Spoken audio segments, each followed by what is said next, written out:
تو پورے کائنات کے ساتھ جو معاملہ کرے تجھے اختیار ہے، لیکن میں محتاج ہوں، تو جتنا قادر ہے میں اتنا محتاج ہوں۔ اگر حشر میں حساب ناگزیر ہو تو میں تیری خدمت میں یہ التماس کرتا ہوں، از نگاہ مصطفیٰ پنہاں بگیر، کہ اللہ تعالیٰ جب میرا حساب لے تو اس وقت محمد مصطفیٰ صلی اللہ علیہ وسلم کے سامنے میرا حساب نہ لے۔ میرے دوستو، اللہ پاک کہتا ہے لا تخفى منکم خافیہ، کوئی راز نہیں رہے گا۔ وہاں جتنے یہاں انسان موجود ہیں یا پیدا ہوئے ہیں وہ 3 حصوں میں تقسیم ہو جائیں گے، 2 حصوں میں تقسیم ہو جائیں گے۔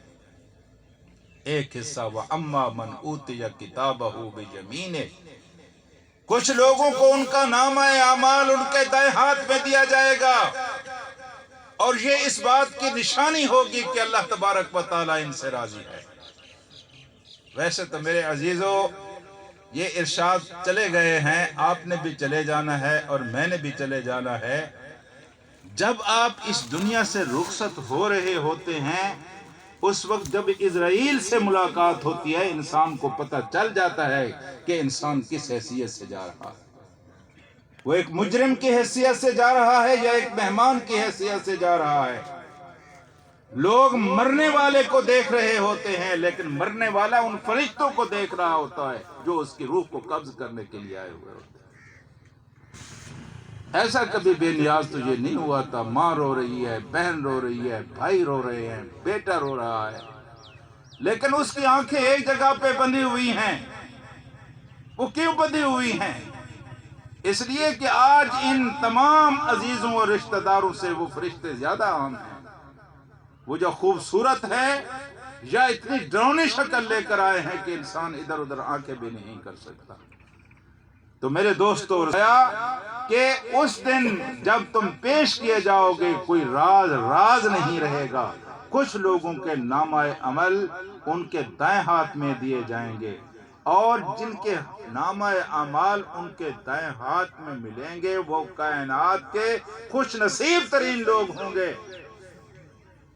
اور ایک ایک کو وہ دکھاتے پھریں گے، ہاؤ مکرہو کتابیا، بھائی جان دیکھ کتنا اللہ مجھ پر راضی ہو گیا ہے، کتنی اللہ نے میرے اوپر کرم نوازی کی ہے، کتنی مہربانی ہوئی ہے، میں آخری بازی جیت گیا۔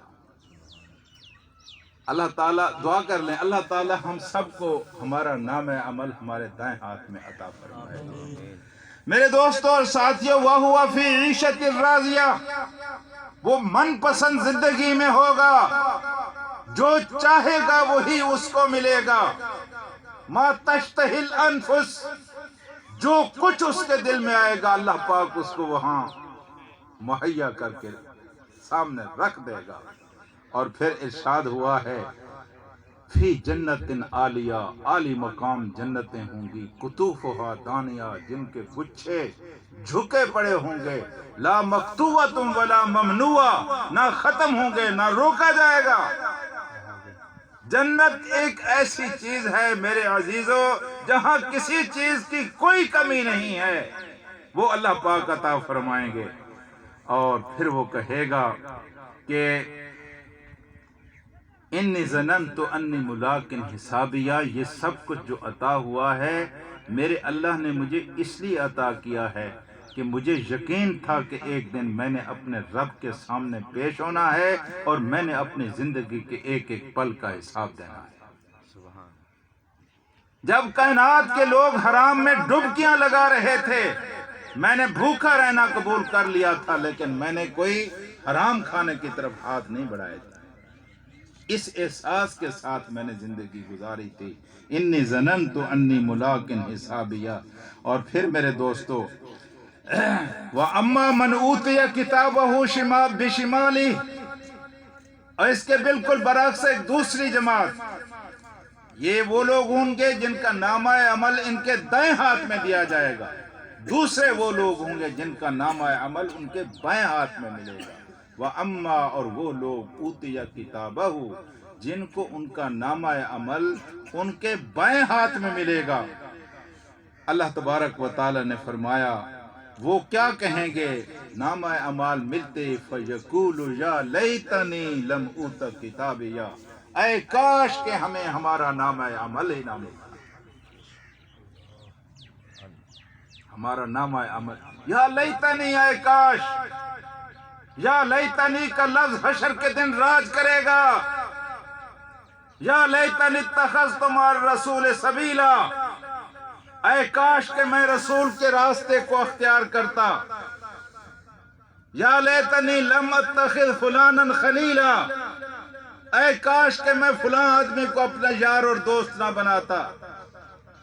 یا لیتنی یا لیتہا یا لیتنی یا لیتہا، ہر طرف افسوس ہوگا.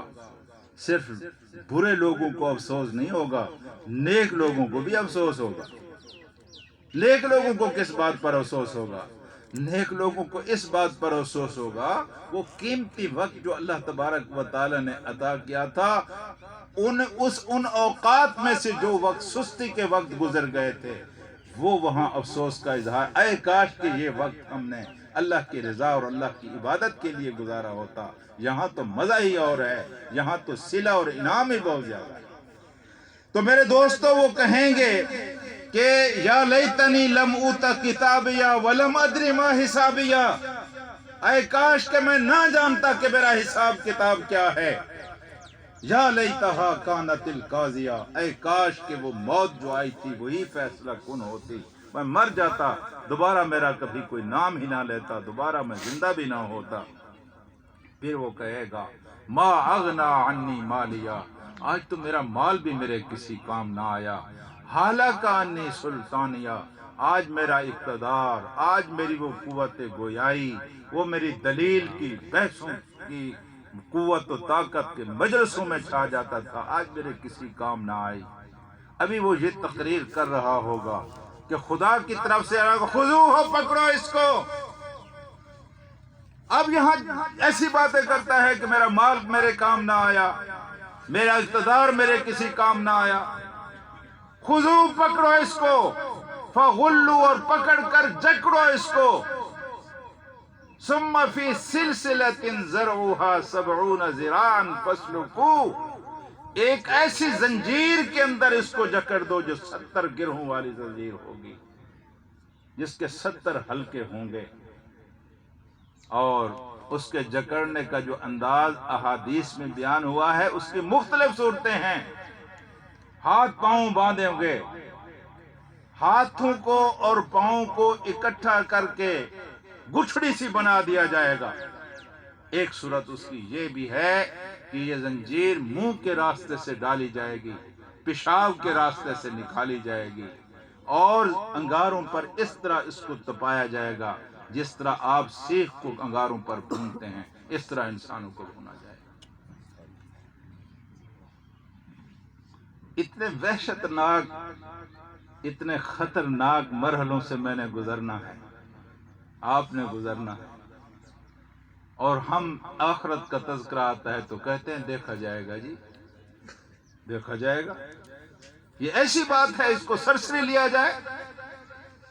میرے دوستو، اللہ پاک نے ارشاد فرمایا اس زنجیر کے اندر جکڑ کر ثم الجحیم صلو، پھر اس کو اٹھا کر جہنم کے اندر پھینک دو، اور پھر اس کو پھینک دیا جائے گا.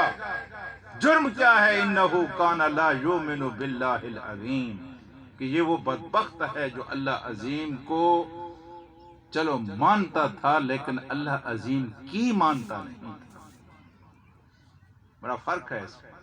ماننے والے ہم سب ہیں لیکن اللہ کی مانتے نہیں ہیں، اللہ کو ماننے کے باوجود اللہ کی نہیں مانتے. فَلَكُمْ لَا تَرْجُونَ لِلَّهِ وَقَارًا، کیا ہو گیا ہے کہ تم اللہ کے لیے وقار کو لازم نہیں پکڑتے؟ چودھری صاحب کی بات مان لی، خان صاحب کی بات مان لی، ماموں کی بات مان لی، ابو کی بات مان لی، برادری کی رسم کو مان لیا، سب کچھ مان لیا. ایک میرے اللہ نے مجھ سے جو کچھ کہا تھا وہ میں نہیں مانتا.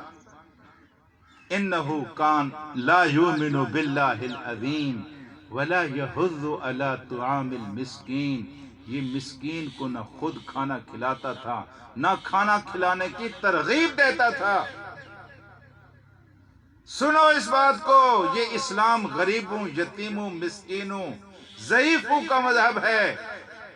یہ کل بھی غریبوں کا مذہب تھا، غریبوں کا دین تھا، یہ اسلام آج بھی غریبوں کا دین ہے۔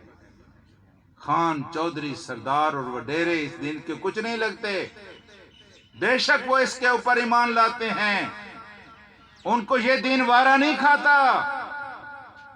اس لیے کہ حضرت ابو ذر غفاری نے کہا تھا، اگر دین کا صحیح شعور مجھے مل جائے تو میرے گھر میں 1 روپیہ بھی یہ باقی نہیں رہنے دیتا۔ جی، تو یہ یتیموں کی بات کرتا ہے، مسکینوں کی بات کرتا ہے، ضعیفوں کی بات کرتا ہے۔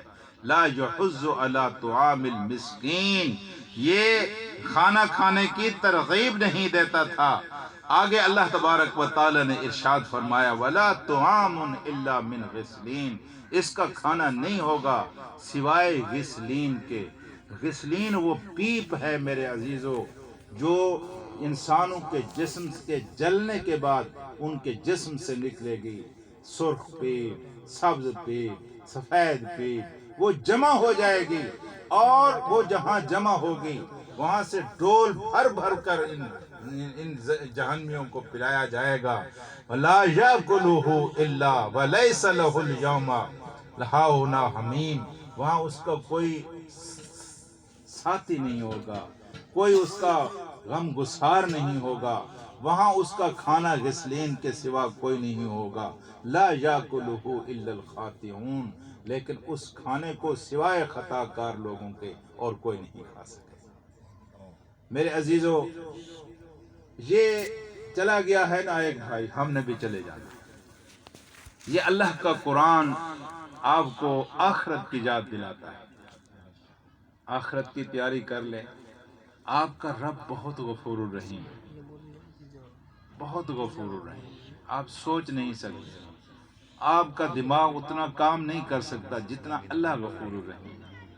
وہ اس قدر غفور الرحیم ہے کہ آپ نے جتنی زندگی گزاری ہے، جتنی زندگی گزاری ہے، آج ایک کلمہ آپ کہہ دیں اپنے منہ سے کہ اللہ میری توبہ ہے، اللہ آپ کے سارے گناہوں کو معاف کر دے گا۔ جی، ایسے غفور الرحیم رب کی نگری میں ہم بستے ہیں، پھر بھی اس کی عنایات سے ہم محروم رہ جائیں تو ہم جیسا کوئی بد نصیب نہیں ہوگا۔